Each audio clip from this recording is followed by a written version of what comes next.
Hello guys, welcome back my channel టీకేకి దునియా.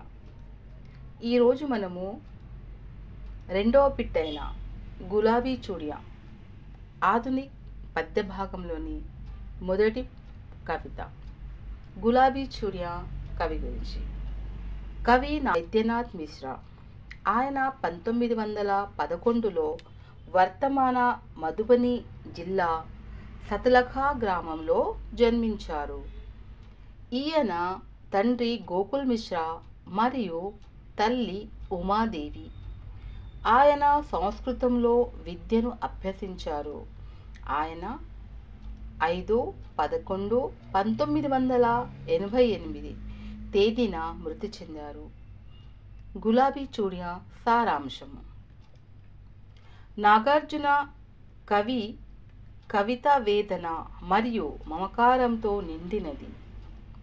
నాగార్జున గారి కవిత వేదన మరియు మమకారంతో నిండినది.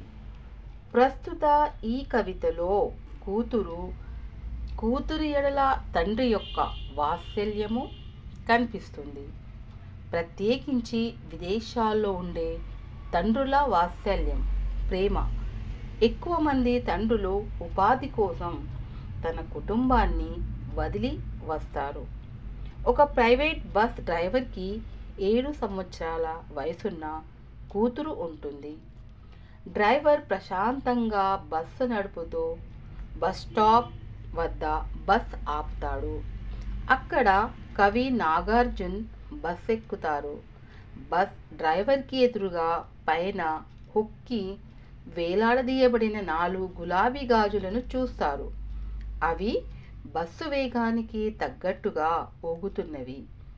కవికి సందేహం వచ్చి ఈ గాజులు ఎందుకు వేలాడదీశారు అని డ్రైవర్ని అడిగారు. అప్పుడు డ్రైవర్, వయసు మళ్ళిన పెద్ద మీసాలు గల డ్రైవర్ కవితో, అవునండి, ఇవి ఒక కూతురు తన తండ్రికిచ్చిన ఒక కానుక.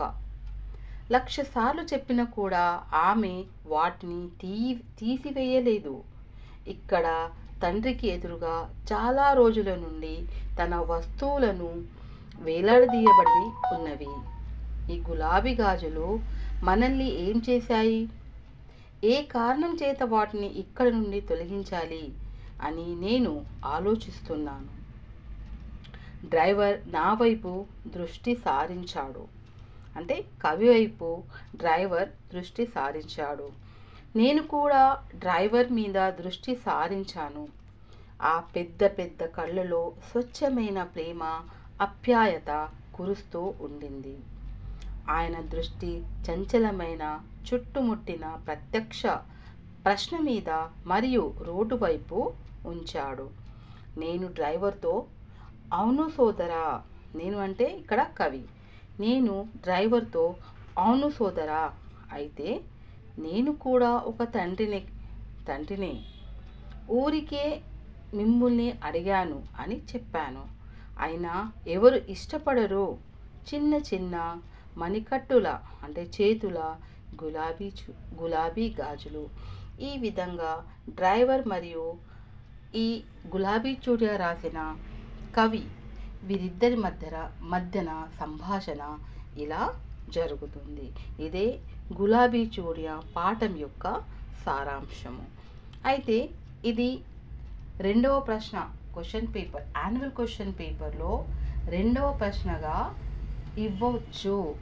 అంటే మీరు గులాబీ చూడియా మరియు జో బీత్ గయి ఈ 2 ఆధునిక్ కవితలో ఉన్నాయి. ఈ రెండింటిని మీరు బైహార్ట్ చేసుకుంటే, చదువుకుంటే, అర్థం చేసుకొని చదువుకుంటే మీకు రెండవ ప్రశ్నగా వచ్చే అవకాశం ఉంది. కాబట్టి దీన్ని బాగా చదవండి, అర్థం చేసుకోండి. తర్వాత హిందీలో కూడా పెడతాను, అది కూడా